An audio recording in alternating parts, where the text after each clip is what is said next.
On comprend des versets 2 et 3 de Sourate At-Talaq: quiconque craint Allah, il lui constitue une issue et le pourvoira d'où il n'escompte pas. Et quiconque se fie à Allah, alors il lui suffit. Certes, Allah atteint son ordre. En effet, il constitue pour toute chose une mesure. C'est-à-dire, celui qui se préserve pour Dieu, Dieu le facilite et le pourvoit d'une manière qu'il n'envisageait pas. Et celui qui place sa confiance en Dieu, Dieu le satisfera. Quoi qu'il arrive, Dieu réalise toujours ce qu'il veut, car toute chose est sous sa prédestination. On comprend de la suite du passage précité: et quiconque se fie à Allah, alors il lui suffit. C'est-à-dire, celui qui place sa confiance en Dieu dans ses affaires, Dieu sera celui qui le satisfera. Le tawakkul ou la résignation, c'est se fier par son cœur uniquement à Dieu, en sachant qu'il est le créateur de toutes choses, de ce qui profite comme de ce qui nuit.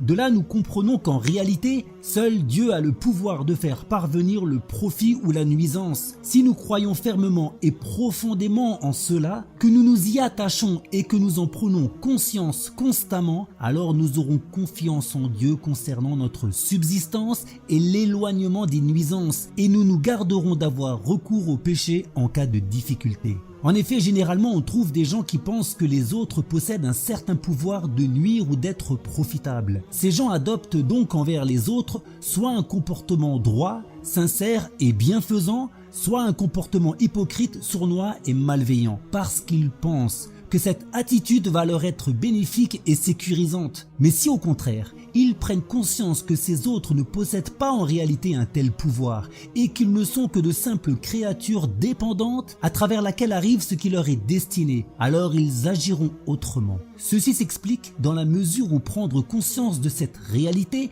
amène à accepter que l'épreuve n'est en fait qu'une chose décrétée, devant laquelle nous devons agir en conformité avec la religion ou nous corriger en cas de défaillance en analysant les causes de cette faille pour une bonne évolution. L'imam Ahmed et d'autres rapportent de l'émir des croyants, Omar fils de Al-Khattab, qu'il a dit en ce sens: j'ai entendu le prophète dire: si vous vous fiez à Allah d'une vraie confiance, il vous pourvoirait comme il pourvoit les oiseaux qui partent le matin à jeun et reviennent le soir le ventre plein. Bien entendu, cette résignation à Dieu ne doit pas aboutir à l'inaction ou la passivité, car la confiance en Dieu ne contredit en rien d'être actif et de prendre des initiatives. Nous utilisons les causes licites que Dieu a mis à notre disposition en espérant qu'il nous accorde ce qui est le mieux pour nous. Si Dieu nous accorde ce que nous souhaitons, c'est une faveur de sa part. Sinon, nous réitérons notre démarche ou nous cherchons d'autres solutions à notre affaire, tout en sachant qu'en toute chose, il est une sagesse divine.